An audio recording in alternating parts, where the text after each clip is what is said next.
Good then. All right. Okay. Welcome everyone. Excited today to talk to you about MATLAB. It's a tool I've been using for over a decade for a variety of research kind of tasks. So my goals for this talk are to really, how do you get started in this, especially with the CSU focus. I will talk about you can install it on your personal machines, on your university machines. Many of them already have installed. There are licenses available for this tool, as well as it's a complicated set of language things to learn, toolboxes to find. So I have a lot of resources in here, as well as some highlights, maybe get you thinking about should this be used in the context of my research and other activities. So getting started, language highlights, toolbox overview highlights as well. Depending on time, I have kind of one example for about 20 different toolboxes, and we'll maybe pick one or two to go into. But those are ones you can look at after you install the tool as well. Some discussion points, as with many things, there's pros and cons. So I have some pros and cons discussion, as well as alternatives that you can consider for similar tasks, as well as again, list of resources, books you can obtain, lots of online courses, how to find open source code, things like that. So getting started at CSU is what I really wanted to start with. So first of all, what is MATLAB? Well, it's an abbreviation for Matrix Laboratory. Here's a quote from their main product page. MATLAB is a programming platform designed specifically for engineers and scientists to analyze and design systems and products that transform our world. Part of MATLAB is the MATLAB language. It is matrix-based language, allowing the most natural expression of computational mathematics. What I'll say is that I did take a lot of quotes from the website, so this might seem a little advertising for the tool. This is why I have the counterbalance of the challenges of using the tool as well. But it is, has a very broad mission here to capture lots of kind of computational things you would want to do: data analysis, machine learning, systems modeling, optimization, systems engineering tasks. It can do a lot of these things, but it's a little bit of a false number at this point. The matrix part, that's not the main thing that it can do. It can do a lot more, even if that's maybe what heritage kind of comes from. So as I mentioned, data, algorithm development, creating models and applications across a wide range of industries, areas, disciplines. Take a look at the links at the bottom, as they have very good, advertisement of what the capabilities can are. So this is a program that's been around for a long time. Since the 80s, it was developed into a commercial product, and was originally kind of a terminal application, became a kind of a desktop thing in 2000, and it's grown from there. So the reason I bring this up is to simply say, it is a relatively mature platform. It's a commercial product. The vacuum that commercial product kind of has. So I'll have some comments on that later. This is not a new upstart kind of tool. So I'm not going to get into a lot on the language side directly, because I do think there are better tutorials, guided tutorials, examples you can go through that I'll share. But I'll at least, get you thinking about what you might have to do in the context of, MATLAB. So I have an example here. It's core MATLAB language part. We'll get into other things, but the core MATLAB language part is writing computer code to achieve some sort of goal that you might have. So here, perhaps lines 3 through 9, but I'm going to read one individually, are MATLAB code defining a matrix, doing matrix math, finding functions, calling that function on my matrix, defining another vector, and then solving a linear system of equations and getting the result for it. Doing some quantitative tasks. For example, line 3 is how to make a matrix. It's a pretty natural way, as that last slide indicated, where you're just defining square brackets, commas between row elements, and semicolons between the rows themselves that you want to define. So a lot of the language that you may need to look into, it might look different than languages you're familiar with, but it does have a relatively high level syntax for defining this. Then at the bottom I have creating figures. Another thing that it has is fairly comprehensive and robust graphics capabilities. I have a really nice figure laid up with just a matrix of all the different kinds of plots you can make. So maybe I solve for x, I want to plot the values of x. It's a 3-variable vector. So I'm plotting it, and I'm even exporting the graphic to my machine. Maybe I want to put this into a paper. So I want a PDF version of this. So that's where this image came from, right? I ran this code in the tool to generate the figure. I will now quickly open MATLAB. So I have on the left here, the command window. On the right, I have the script that I wrote. I have a slide defining scripts, functions. I could, start writing commands if I wanted to copy and paste that line of code. Right, what's on the right here is what I showed on the slide. I could type it in here, and now I have A. A is the 3x3 matrix that I find above. I can do my calculations on it. Right. Squared each entry and then subtracted one from all things.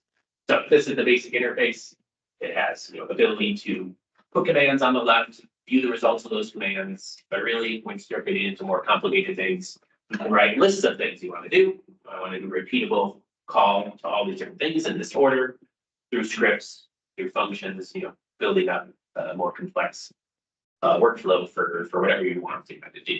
So if I do run this, and it will drop, it should pop up a little figure there, and it's saved in a PDF to my desktop, wherever I had it. So, okay, very basic example, coding language to do your computational kind of things. So take a look at that example after this.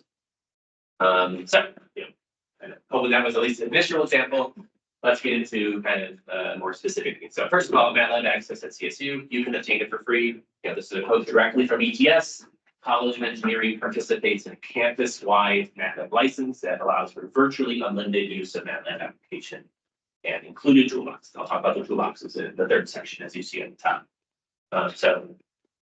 There's no limitations here. There's not licenses you're generally fighting over. You can obtain the things that I've just shown. And this is true for most faculty, staff, and students with a current CSU ID.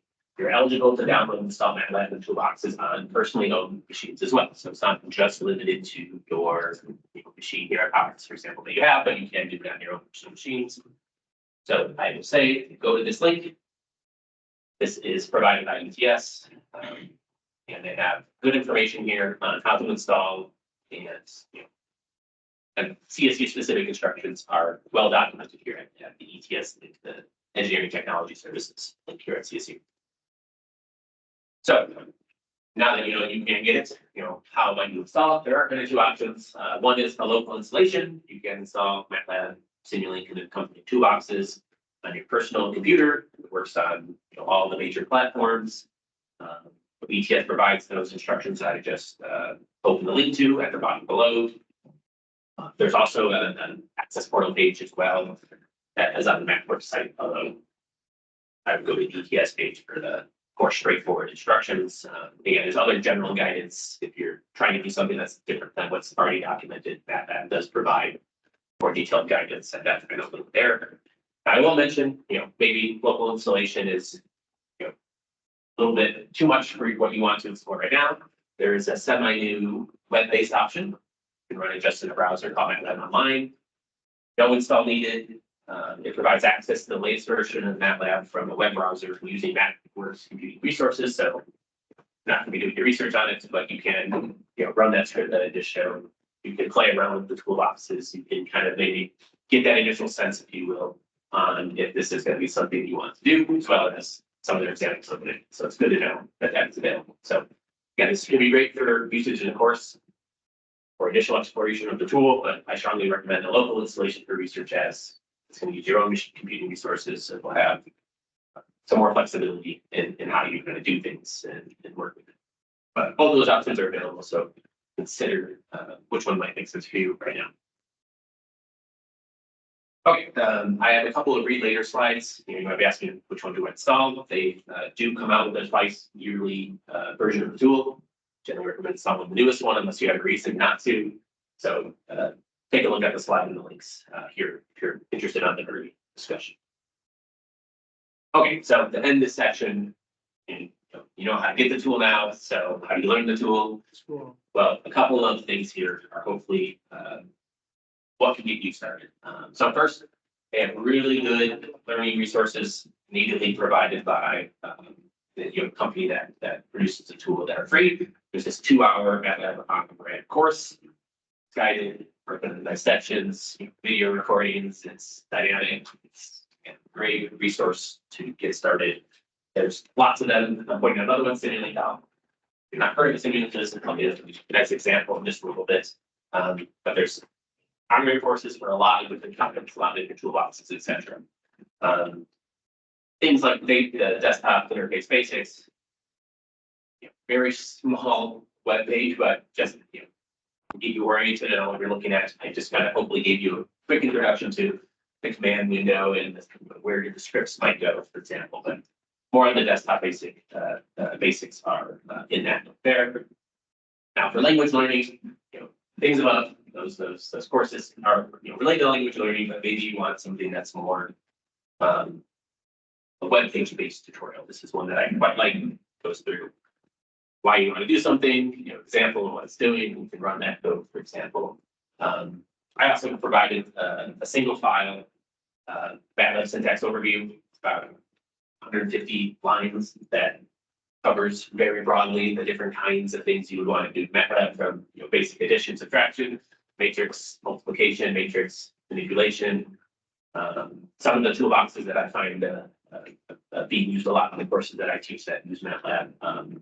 Basic logical statements, if else statements, while statements. It shows that in one file.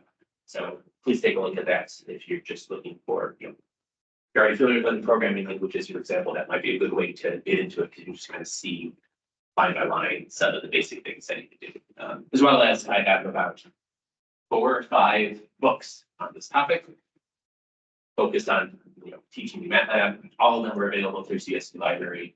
There's a PDF version of it. So when we get to that section, I would say go through the books, see if one of them is catching your eye, and use that as a starting point, as they're well structured for learning in that kind of way with the textbook.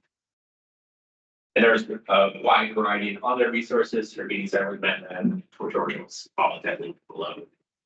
I have more resources just in that resources section, right? Okay, so that was, again, you left right now, you go and get the tool, you have some information on the resources. Let's dive a little bit more into the language highlights and things like that.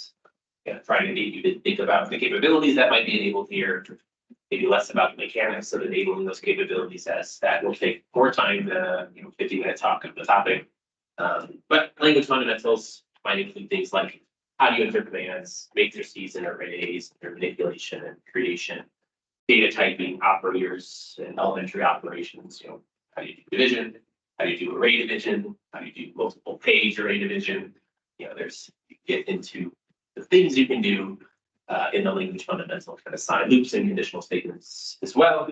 Maybe one basic point to make is uses one-base indexing. It's case sensitive. This is to start differentiating it for, say, other programming language that you might be familiar with. Just highlighting some things here. Variable name must begin with a letter followed by letters, digits, underscores. No other special characters allowed. So you will, as with any programming language, start to get a feel of what's allowed and what's not allowed. But again, these are well documented. Putting them set again at the bottom of most slides of where you can find more information on these videos. Other basic things, comments are with the percent sign, suppressing outputs are with semicolon, continue lines with 3 dots. Those are relatively standard, or just hopefully conceptually, makes sense. That's what this language is using. So you will need to go and learn what that language is using. So just as an example of a little bit more, this is from my example, MATLAB basics examples. One file. Part of the code here is defining a matrix, referencing the second row and 5th column of that matrix. So how would you get that information out of A? Well, I would do, looking at line 2 here, A, parenthesis, 2, comma, 5, close parenthesis. That would give me the second row, 5th column. The value of that would be, remember, right? So second row, this is the second row, 5th column, that should give me the number 6. I can extract columns, I can extract the second and third row of A, I can delete a row, I can delete the first and third columns of A, I can get the last row, I can get the second last and second to last row, and thinking about the semantics of what you want to do, and the syntax for achieving it. There's a lot of research on that. This is example for the specific task of array manipulation and getting information out of that matrix data. Okay, the programming side, as I kind of briefly highlighted, let me go back to this guy. I can type commands in, I can say x equals 1, x equals x plus 1, and now I got x equal to 2. Maybe in practice, I'm not going to be typing these commands in for something that gets more complicated. That's my research objective. So what else can we do from the perspective of, building a more robust, more, practical code-based implementation of some research concept? Well, we can use several paradigms for repeatable and callable code. Scripts is the initial jump off point. Instead of writing each command in one line at a time, I can write a script like the one I just showed for that second slide. That just lists the commands I want in the order that I want them, and I run that script. It's the same as running those commands that I copy and paste them line by line into the command window. That's great. That's a good starting point to start making repeatable code. But maybe I want to do things with,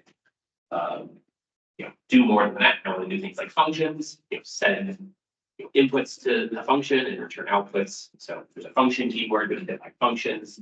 We can divide functions in files. Actually, the newest version that was just released last week allows this function keyword to be anywhere in the file. Till before you got put it at the bottom of the file. But you divide functions for input and output type behavior. They have a capability of doing live scripts and live functions is the word for it. If you're familiar with like Jupyter notebooks or other similar live notebooks from Wolfram or Python, that capability is there as well. Live scripts, live functions, and you can interact with a sequence of commands. In particular, a lot of the examples that they provide now are in this kind of line format. Run a line, run a group of lines, see the output, run another group of lines, see the output.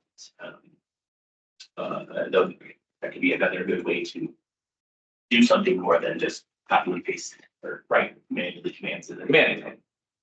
They even have classes for object-oriented programming techniques. A lot of their built-in capabilities are usually class-based, methods and data and things like that available to them. So you're really trying to build something, a tool, for example, developing class object-oriented programming principles into your code base is also possible. Now there's a lot of programming utilities as well. Highlighted a few things: indirectly evaluating expressions, setting timers, capturing the errors, handling exceptions. It's something that's that this tool is meant to do more complicated development, so they have techniques for kind of doing this, as well as file operations, file path constructions. Maybe one idea put into your mind here is that it needs to know what you're calling. So if you write your own scripts, MATLAB needs to know where that is in this specific file. So there's this notion of the search path that you need to ensure that the files you're trying to call are within the search path and that it can find that function that you're in. So there are ways to do that. Startup, say, always have a folder for where I'm going to call the MATLAB code for my class. My research, other techniques as well. Take a look at that there, but keep in mind that idea first. As first error I usually see is that something's on the path, therefore called something it doesn't know how to run. Okay, so getting into some more specific things that it can do. One thing that it has capabilities for is data import and analysis. There's lots of ways to access, explore, visualize, and analyze data. We can import and export data files of all sorts. Text files, spreadsheets, custom formats, access to hardware, for example, that a lot of capabilities of some of their toolbox for kind of hardware, embedded hardware communication and getting information on that. Web access, so I have another slide on that. Large files, big data as well. They have tailored data formats for really, really big data files and really storing and accessing those really big data files. Pre-processing things for data. It has basic descriptive statistics. I will talk about some toolboxes that extends the statistics capabilities much more, but from the purpose of what they call the MATLAB language, they can do basic standard deviation, central tendency, variance type things. And it also has visual exploration kind of in this category as well.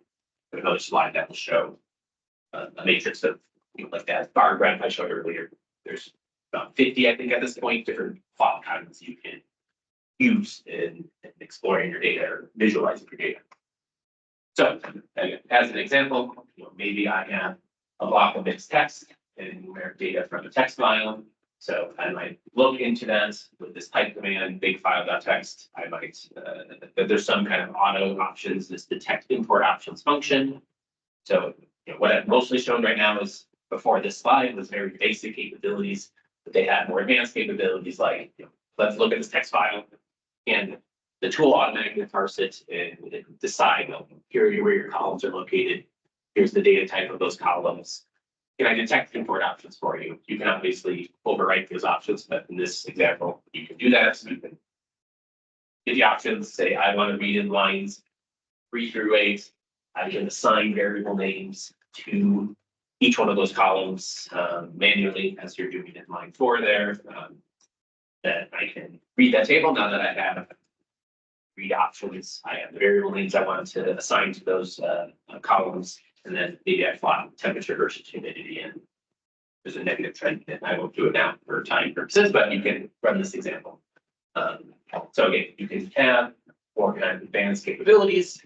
You start looking into the more specific areas that it can achieve, like data import and analysis. It's really good at doing certain kinds of mathematics. So mathematics is another major area here. Numerical computation methods for analyzing data, developing algorithms, creating models, key areas, a bunch here. So I just listed them out. Elementary math, linear algebra, random number generation, interpolation, optimization, numerical integration and differential equations, Fourier analysis, filtering, signal processing in general, sparse matrices, graph, network algorithms, computational geometry, quantum computing. I think that's a pretty comprehensive list that they have there on the link at the bottom. But lots of the kind of numerical or computational tasks that you might have has built-in capabilities for a lot of them. So the one illustrative example is to say, I want to find where sine of x is equal to 0 numerically. Well, I guess, well, it's equal to if at 3. How can I leverage MATLAB to solve that problem for me? Well, I define a function. This function is the sine function you see in line 1. This is using the anonymous function capability. Set an initial point for the algorithm to start with, which is x0 equals to 3. Then I'm calling the function f0, which is numerical algorithm built into the tool for you that takes that function, given that initial input, and tries to find it is equal to 0. It solves it for you based on that initial input. So some of these more advanced numerical computation methods are built in. And they're really extended by the toolboxes. Sometimes it's hard to, is it a toolbox or is it the base language? But in any case, you have access to those toolboxes. Well, this is one that's in the core language library. Okay, graphics and plotting includes 2D and 3D plotting functions to visualize data and communicate results. Great overview below. Unfortunately, there's so many that I cannot fit them all on the slide easily, so I cut this off. But we look at the categories here. You can see them in the room: line plots, scatter and bubble charts, data distribution plots, discrete data plots like the bar chart that we looked at, geographic plots, polar plots, contour plots, vector fields, mesh surface plots for 3D stuff, volume, animated lines and things like that. Direct image imports. There's more on this table. Keeps going down a little bit more, but I got as much as I thought was reasonable on this slide.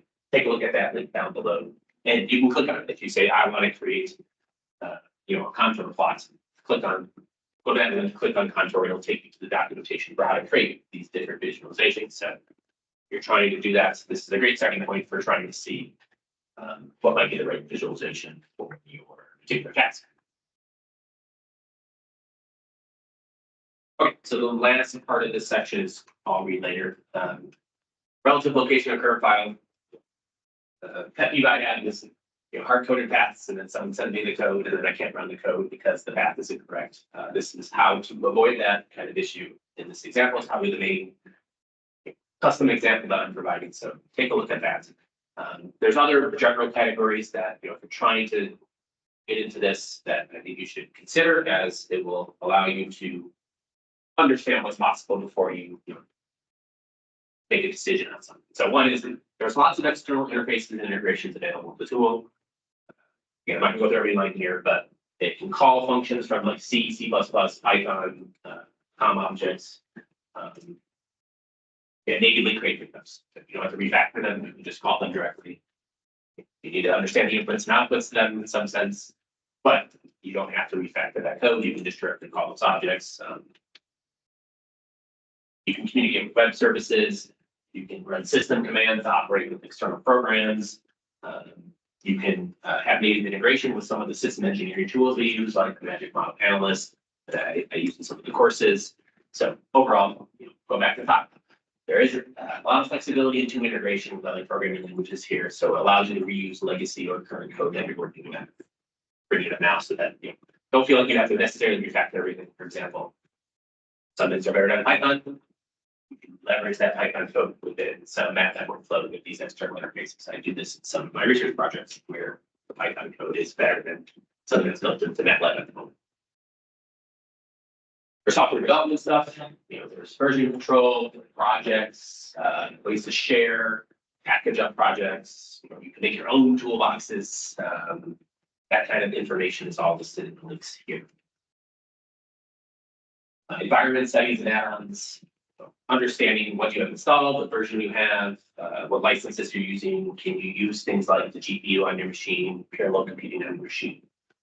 It's good to understand, what do you have installed? Do you have things set up correctly? It could be good for debugging, be good for understanding the capabilities of what you are, the capabilities of what you currently have. One thing I would point out is this license in use. Sometimes you might run a command or see a command and you're not sure what toolbox it uses, for example. You run the command and then run the license in use. It will show you all the licenses now that are been checked out. Run that command, you're going to check out a license, therefore you can see toolboxes and then activate. So be sometimes good if you're trying to find more information on what toolboxes say your entire code base uses. Finally, here we're doing software development, which is what you may be doing in the context of writing MATLAB code, debugging and profiling your code. Right, understanding where the issues are is important. Understanding performance issues as well is important. So we can leverage built-in capabilities to automatically identify potential coding problems. It does have the ability to flag an error. Sometimes it won't even let you run the code because that error exists. You need to address it. So line-by-line error detection is there, but you can also add breakpoints, conditional breakpoints, so only stop if some conditions met. Display outputs as well. Profiling code has a really good profiler, at least in the sense it's very easy to navigate. It's a flame graph. Actually, I didn't want to click on that. So to be good for understanding how your code is working, how many times functions are called, but also how long things are taking to calculate, what's the bottleneck in my code right now? Can I improve that bottleneck? That kind of thing. Here's the example of a flame graph where it's showing you full summary. I called this solve OTKA, that called OD43, that called OD arguments, that called OD get, right? Showing you what was code, how often it took to run, how many times it was run, the order things were run. It's a very verbose profiling mechanism that I find much better than some of the alternatives. Well, as there's programming techniques, as with any language, you go to bad practices. So things like do not copy unnecessary data, especially if you're doing something in parallel, but in really big data sets, you're trying to break it up.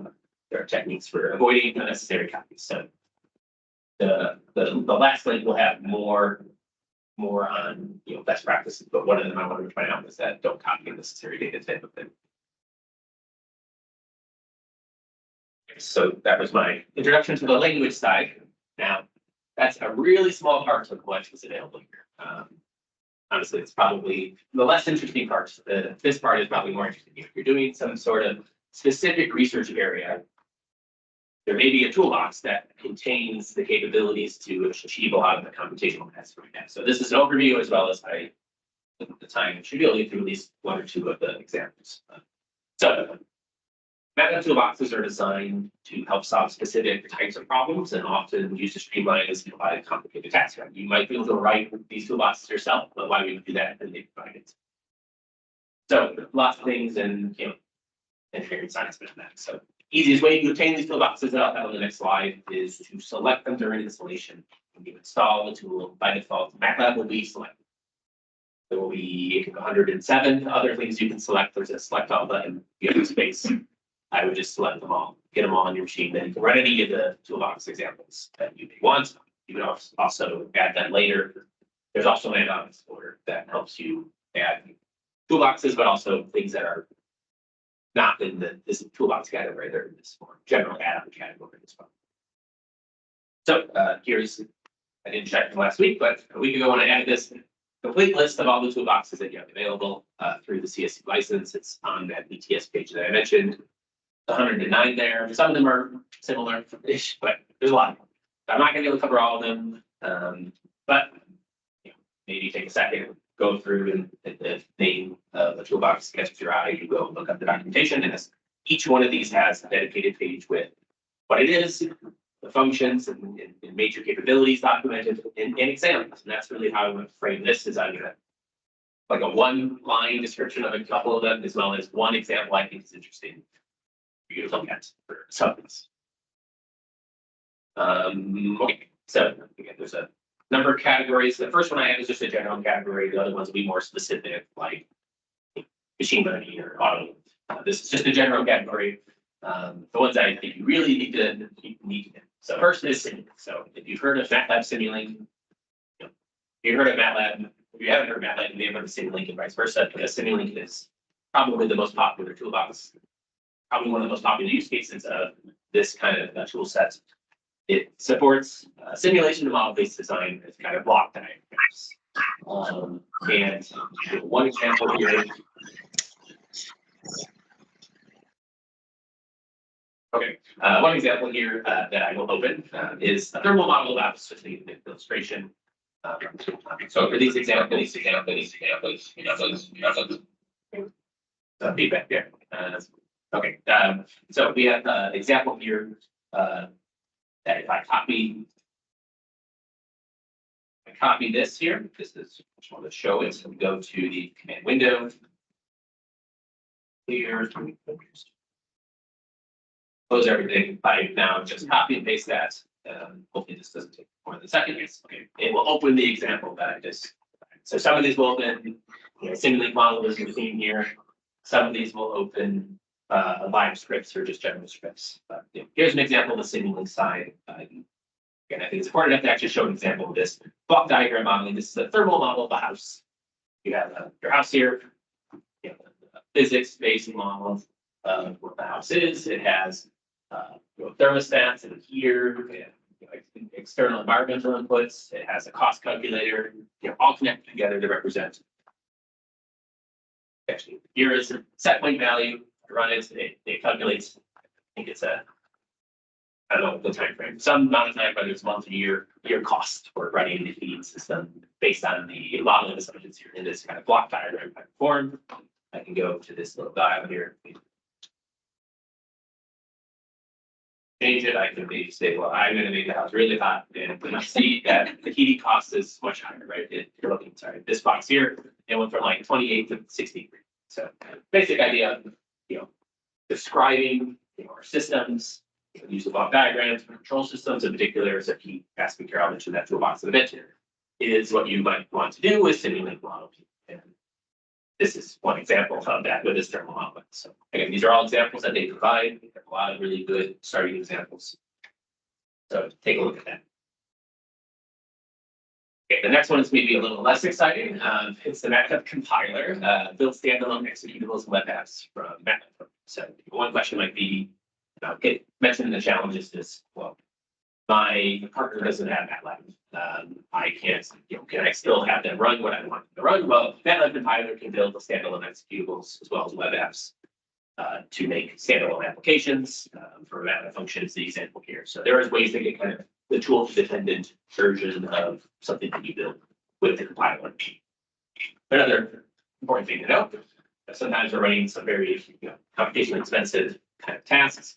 Well, the parallel computing toolbox can help do parallel computation, running things on multi-core computers, GPUs, computer clusters. So here's an example of running MATLAB functions on multiple GPUs. There's a lot of nuances that do effectively. There's even like specialized data types for GPU arrays and things like that. But in any case, there are parallel computing capabilities. Much easier to use than say like Python's parallel computing capabilities. You're familiar with that. So they're easy to get running, up and running. Here's the thermal on the house again. Another area is AI, data science, and statistics. From a basic perspective, there's this curve fitting toolbox that does what I would call the classical, regressions, interpolation, smoothing, so cubic smoothing appliances there. They have a statistics and machine learning toolbox. This is where you might find the t-tests, the ANOVA tests, that type of, more classical, statistical things, but also this is their basic neural networks, basic k-means classification type of stuff. So here's a two-way ANOVA example. Deep learning toolbox. They're starting to splinter, as this general machine learning AI data science field grows. There's more toolbox to do specific things, so more advanced networks, more advanced convolutional neural networks, LSTMs, GANs, that type of thing is available in this deep learning toolbox. Interest of time, I'm not going to show this example, but we have time at the end. I would strongly encourage opening this one. It's using a pre-trained network, so you need to add that in through the add-on explorer, but then you can classify images using this GoogleNet example. I think it's classifying it from a pepper. Can you detect that it's a pepper? I've done that. So maybe at the end I will show that if there's time. I haven't seen the time now. I want to make sure we get through the main part soon. Another one, system engineering is something that they have been focusing on a lot in the recent years. In terms of system composer, it's their kind of system architecture tool for things like model-based system engineering. And although it's not system compliant, and I know for a fact that they have no interest in implementing current system kind of capabilities, so that's why I generally don't recommend it if we're trying to adhere to that. But they do support. They're capturing the main concepts of system architecture in this tool. So there's a modeling of a small unit here as an example. They have Simulink requirements. It's requirements focused for importing requirements from the Microsoft Excel document. And a lot of these are well connected if you're doing things like Simulink test, the toolbox for developing, managing, and executing simulation-based tests. So Simulink models, maybe they are initially architected with System Composer. You define requirements and you link those requirements to the Simulink model with Simulink tests that can run those tests. So there's a downstream points for the transmission control example for that. Again, maybe at the bottom, there's the first link for each one of these is the starting page for that toolbox, and the second one is the link to the exact example that I have there in case you just want to see it spit out on a web page. As I said earlier, it does a lot of mathematics and optimization, but there's also more specific toolboxes that achieve the goals of things like symbolic computations. For example, some of my courses, I never want you to take a derivative by hand. Use this toolbox and directly show you the commands, and then in my optimization course, that's not my goal. So you could get the gradient of some analytic function easily with the symbolic toolbox. Here's an example of doing analytic calculations for average power delivered by a wind turbine. Optimization as well, solving lots of different optimization problem classes, linear, quadratic, conic, integer, nonlinear optimization problems. Here is an example of the factory and allocation kind of problem from this optimization toolbox. I do teach a lot of the functions in my optimization course here at CSU that is using this toolbox a lot.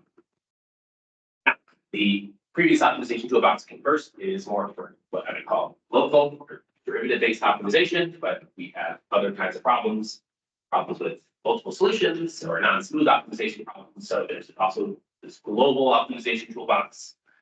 Familiar with genetic algorithm, for example, that lives in this toolbox. We have a really popular genetic algorithm GA, as well as a multi-objective version of it as well, in addition to other global optimization capabilities. So we looked at the Simulink example, which had some physical modeling in it, right? It's kind of like a core, foundation for some of these other toolboxes. There's a lot of those 109 or whatever are block sets for Simulink or for SimScape. SimScape is somewhat newer. It is a little bit different way of modeling multi-domain physical systems. It's based on energy flows rather than information flows. So I'll say for now, but take a look at the links here. Here's a lithium battery cell equivalent circuit model in Simulink, or sorry, Simscape. And there's more specific libraries. For example, Simscape Electrical is for electronic, mechatronic, and electrical power systems. It has things like asynchronous machines, including direct torque control. Then for that, Sim Driveline is rotational and translational mechanical systems. So I think of a single cylinder spark ignition engine model is the one I'm highlighting here for that. Control systems, another area. There's a control systems toolbox for doing things like PID control. Examples shown here. This is another course I teach, is a control systems course, heavily leveraged MATLAB for that because of robust set of toolboxes and examples that they provide. They do more advanced controls like robust control for uncertain systems. An example of robust control and active suspension. But for a lot of the control systems, we actually need a model. They're usually model-based control. So the system identification toolbox is giving, say, data. I run experiments in the lab. I want to build an analytical model of it. The system identification toolbox can build linear and nonlinear dynamic systems of models from that data. So there's simple estimating simple models from real laboratory process data is what is shown here. This one's a really good one, especially if you have a lot of lab data and you're trying to build a physics-based model to do simulations with. Final one I have here is an automotive. There's more specific things for like aerospace as well, for bioengineering, the automotive side. There's a vehicle dynamics block set. This includes some Unity 3D modeling environment. I'm not familiar with this, but there's some cool videos that show what's going on. So here's a 3-axle tractor towing a 3-axle trailer, for example. They have several toolboxes related to automated driving, automated driving toolbox here in particular. So adaptive cruise control with sensor fusion. But they even have a vehicle networking toolbox for CAN and other kinds of protocols. And these are, I'm not familiar with these, but I know some of you who are in the system engineering department for your powerhouse might be interested in looking at these. So decoding CAN files from VLF files is an example that should. Right. That wasn't too quick, that you saw something that was interesting and that you want to go and open the example for. Okay, I'll move on to the discussion side. Okay, so we've seen a lot of things now. Let's talk about more high level, summarizing some of the advantages that I see of this. So it has very extensive capabilities. It's already capable. There's not a lot of install all the toolboxes. All the examples I just showed you over on all the examples of the coding functions and block diagram sets are available to you. So we revisit the language to eyes, and hopefully we emphasize that point. Now, I see this really is really effective for rapid development, prototyping, building on that first point. It's easy to get started on simple and complex projects. Building some complicated algorithm you saw on paper. Well, maybe it has an algorithm already implemented and you're adding on to that rather than having to start from scratch. For example, I've seen several times people try to implement a genetic algorithm from scratch. If that's not your primary research objective, why not leverage existing toolboxes like the global optimization toolbox that have a GA already built in, and really make sure you're focusing your time effectively on the research that's setting. So there's flexible data toolbox capabilities, there's platform independence. It's interpreted language makes it easy for this rapid prototyping. Obviously, that's a con for kind of execution. Lots of good debugging and providing tools that I highlighted on that last language slide. Another major thing here, and I'm coming kind of from my own perspective of I do in my research, the combination of lots of different systems, physical modeling domains, objectives that we have. So having internal interoperability between the different toolboxes, between the different tool sets is a strong advantage. I can combine lots of different technical concepts and functions together without much need for adaptations or some kind of middleware or some secondary tool. So, I might say, well, I have a complicated systems challenge that needs requirements about math computations, graph theory, Simscape physical models, control techniques, genetic algorithm for optimization, and then data analysis and visualization on those results. I have a paper there that I do most of those things in. The ability to build together these, the set of these kind of concepts rapidly and kind of confidence that those algorithms are working is an effective way to bring together a lot of these technical concepts. It does have that interoperability with other languages. So look at that previous slide for the list of those, but calling functions, and it is something that they support, I think, pretty effectively, is the ability to bring in certain other functions and objects. Another area, support and availability. There is a lot of community support and resources. As a commercial organization, they want you to use their tools. They have a lot of really good documentation. I would say some of the best documentation and examples in this kind of computational science and engineering space, resources and support. But there's also a pretty good open source community around sharing new capabilities and toolboxes. So I have a whole slide on that later, but I'll emphasize it there in this advantages section. It's a really good educational tool. I'm talking to faculty on the call. It's really good for teaching and learning various concepts. It has a generally intuitive syntax, extensive documentation of examples. Easy to bring into a course than, say, a lower level language or language that's less developed and has fewer examples already built. Finally, it's available to you at CSU, so that's clearly an advantage. If I was proposing a product that you have to go and find some money for, that the buy is hopefully a downside, but at least here in the context of your position here at CSU, you likely have access to it, as I mentioned. Okay, so challenges now. Some of these are maybe more critical than others, but I'll start with commercial products. So a lot of challenges may just be because someone can't obtain it. It's not free. There could be equity issues. Certain countries I think have less. It's harder to get access to this, for example. Potential license restrictions, both in your own organization. Okay, I'm thinking more broad than just CSU, as we don't have a lot of these, but especially if you're partnering on research projects or trying to learn skills that are transferable in the future, this is obviously a key thing to. Again, you might, the way this works in non-university environments is there's only several licenses usually, and those can be checked out, which means, the guy sitting in your cubicle doesn't have access to it because you're using the license. And it's also not open source. Source code for many built-in functions is not available. Again, this is somewhat, alleviated by documentation. It's really good, but there's no substitute for readable and editable source code. Right? You want to change something it's done that is often not possible. You would have to, write from scratch or work within the confines of what they allow.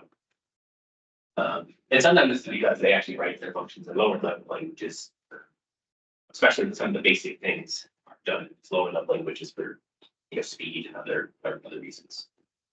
Another thing, there are some proprietary language and data formats, maybe I'll just say proprietary decisions that are made. Some choices with MATLAB Simulink decided by the company, not by a standards body, resulting in proprietary implementations. The one I'll point out of particular interest to me, at least, is that they are not using the main language standard for system architecture and modeling. They have their own proprietary language that they put forth as easier to use, but they're the only ones using it. Similarly with Simulink models, they are not. They adhere to open standards for how they're created, and you can programmatically access the information within them, but you can't run them in any other tool, essentially. So you are somewhat limiting yourself perhaps to this one tool, and there's less flexibility going forward if you wanted to move these in other spaces. Okay, another limitation here is adoption. I think it's fair to say there's limited and inconsistent adoption in salient areas and industries. And even several metrics, take a look at this link down below, indicate a slow decline. It peaked, I think it was like in 2015 in terms of like search results for this tool. I think some of this is just a factor of things like Python and machine learning are more popular. In certain spaces, I could dive down into like control systems, for example. I don't know if this is a true statement, but this is not the language that I think all industries and areas are using effectively, or need to use effectively. I'm not putting from that point as well. So it's another factor to consider, especially if you're trying to learn tool set that has broader applicability after your graduate. Another thing can be slower evaluation time. It is an interpreted, although it does have a just-in-time compiler. So if you run things multiple times, it can be faster the second time that it's run. Again, there's pros and cons of that kind of approach. Code evaluation can be slower than other, say, compiled languages. Although I will strongly make the point that it's well positioned compared to the alternatives, other higher level languages. This is quite effective, although there are some up-and-comers that are becoming more mature that are kind of similar higher level languages with computational benefits. But I often see also poor programming practice results in some of these inefficiencies. As a general statement, that is true for most programming languages. So that's that next point. For deeper understanding language, best practice can work as well as you can compile lots of the basic functions. That, you can compile them into a lower level language using the code gen and some of the built-in plugin or built-in toolboxes. There are some minor graphics limitations. I won't bore you now, but its fonts and latex supports are less than ideal from my perspective. Now there are also alternatives here. Particularly, I'll emphasize this: the new Octave. It tries to stick to the MATLAB syntax formatting as much as possible in terms of really, I would say, the core language capabilities rather than the toolboxes.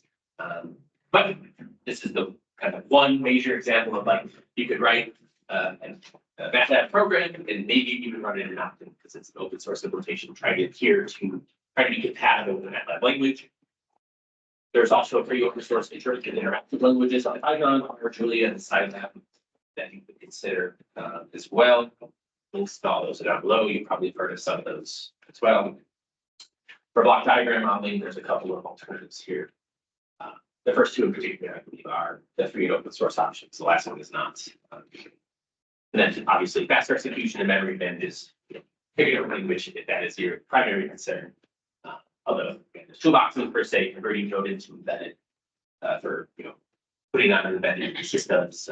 There's the compiler for converting into lower level languages. Again, there's lots of techniques here you could leverage, but in the end, right, we got to be writing assembly code if we want the best type of stuff. There's trade-offs in trying to balance the development goals and the toolboxes and capabilities available, and that execution and memory advantages that we make balance value with. All right. Okay, so the last couple of slides are just more, most of you the title. Resources, online tutorials. I have more online tutorials for you to consider here. Some are by MathWorks, some are their YouTube channel. The first three are MathWorks focused. There's that webpage one I mentioned before. There's a free Vanderbilt course as well. So there's third-party courses that are free and available as well. People like some of those. This is again more this is a space where there's been time for books to be written on the topic. So I have 4 introductory books there, as well as 2 advanced books, especially that Accelerating MATLAB Performance is a really good book on those why you're writing the code wrong and why it's slow. It's company-wide as well as how to improve it. So take a look at that. All of these books, all 6 of these, are available through CSU credentials. If you can't access the link, just go to the library, search the book on there, and you should be able to get an online access to a PDF version of all these books. There's even specific subject books, applied grammar methods, dynamic system modeling, optimization, deep learning, power systems, robotic vision control. Again, this is used in certain spaces a lot, or at least there is certainly, I think, strong evidence. Books are going to take a long time and need a lot of content, and they focus on in their title. All of these have MATLAB in their titles on the Python as well, but they all have MATLAB in their title. It's either part of the core learning or part of even the algorithm developments that they're discussing in these different books. Both of these are not comprehensive lists as well. So search for MATLAB plus subject domain. You may just go to take a book in your field of interest. Answers to your questions. Documentation is great. As I said before, there's both the help and doc commands. But there's also doc search as well as look for. Just take a look at the documentation for notes to see how you can find their internal documentation easier. They also have the MATLAB answers form with pretty good response time. Also, Stack Overflow. There's a MATLAB tag if you want to ask with their response. Keep in mind that there are these. You can potentially get responses on some of these forms to your questions. Well, open source MATLAB code is available, and there is, I think, reasonable community around. Even though the language itself is closed, the tool is proprietary. toolboxes are written in shared in open source. Right? So they've had for a long time their MathWorks file exchange available. They're more modern incarnations of sharing open source code like GitLab or GitHub. So direct link, you click on the link, it will go search for anything that has MATLAB language as a part of it in kind of their search queue. So you search by language on GitHub as well as GitLab, Bitbucket, and SourceForge or other popular places that put the code. So here are the links to those books there. Again, all these are, you can see library.colorado.state.edu. So you can click on that link, it should take you directly to a login page if you're not logged in through CSU or just directly to where you download it. But again, the other option is to go to the library as well. 2 pages for those. And thank you questions. So these slides are available now if you want to get them. A link there. I don't know. Do you have a link that do you want to put it in the chat or Kevin? Yeah. Okay. So yeah, feel free to put it in the chat if you want, so people want to get these slides. But thank you. I see a few minutes left for questions if there's any. You want to follow up. Thank you.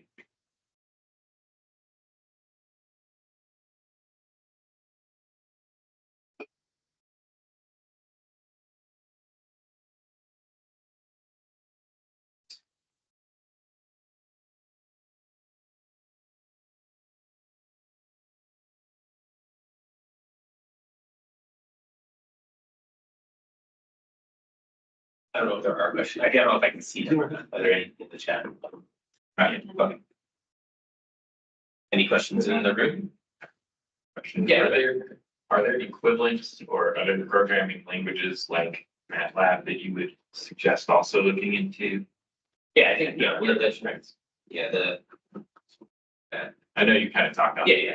Yeah. Again, I can reemphasize the one bullet point here. So the second bullet point there is all those languages are similar in many ways in terms of how they're written, their objectives in terms of ease of use and or higher level languages. And again, I'm very familiar with that. So some of this is I know how to do most things and generally know how to do it pretty effectively. So some of that is the legacy of just using it for a long time. Python is quite popular and has a lot of capabilities, a lot of similar toolboxes or modules or packages to do lots of things. It doesn't do all these things. Some that are a little less reliable or a little less developed than say some that are in the toolboxes that exist here. I'll point out Julia is kind of the one that is becoming, I think, more popular. It is similar in how easy it is to write stuff, but it's also generally faster in a lot of specific scenarios. So it has maybe sometimes a favorable trade-off in that aspects, right? You can always go to the lower level language, but it's great to use some of these, especially for starting the research task and answering those questions.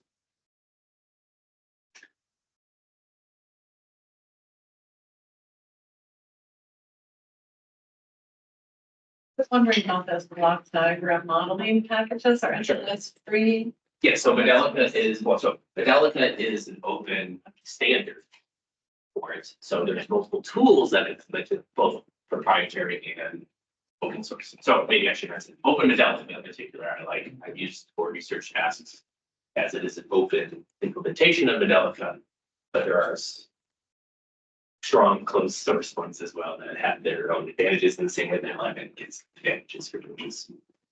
And using SimCenter or IMSIN as well, it has some pretty good list of blocks essentially, right? It's similar capabilities, just different models and stuff like that. And integrations with some of these are like you want to integrate it with something else, therefore you want a tool that works natively through that integration mechanism is another way to think about it. Yeah, go ahead. Now, I know that we're all very skeptical of AI and having it help us with coding. But in your experience of the programming languages, MATLAB, so on, have you found it to be a useful tool for students to learn how to use this stuff? Or is it like the open source stuff easier? Maybe AI is better at using it? Yeah, so that's maybe a good, also segue into the example I wanted to show you. I have research projects that are using both MATLAB machine learning capabilities as well as Python machine learning capabilities. There's certainly a lot more at this point in time on the, I think, Python. There's some very large, Facebook, Google, supported toolboxes that do kind of that at scale machine learning, AI type of stuff. And there's, reasonable tutorials and training on how to do them. I'm not as familiar with that process, so maybe my students would be better to answer the question, especially those that use both. But I found MATLAB to be very easy to use to create you're creating a model from scratch. That's not, ChatGPT level of scope. It can do that very quickly. It can do a lot of prototyping. Again, you can integrate it with the other things you have to do. Right? All you're doing is machine learning and nothing else. Then maybe those other toolboxes are great, but I know some of my students have struggled with the data formats needed for those machine learning models, and then transferring them between the other things we want to do with them. In this example, this is classifying using the Google, pre-trained network. So it does have access to several pre-trained networks here. Taking in this picture of peppers, and then there's actually here, which I'm not sure why, but let me read this. So this is showing you, given that pre-trained network, what is its top predictions out of its, I think it's like a couple thousand classes, and bell pepper is number one, cucumber is number two, but it's way farther down the list. So yeah, it has, capabilities there. Again, for learning the concepts, I think it can be really effective. For maybe applying them at scale, you might want to consider the toolboxes and other languages that are applying them at scale as well. But there is good examples here as well of big data. Again, they have an array that's specific for really, really big data sets. I've used it. I've had to deal with really big data problems. Yeah, I didn't charge. But there are capabilities that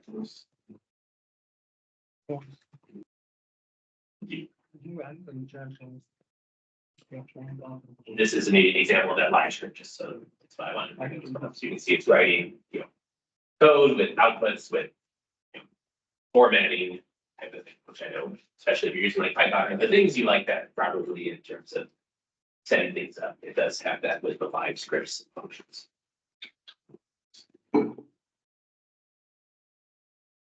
Yeah.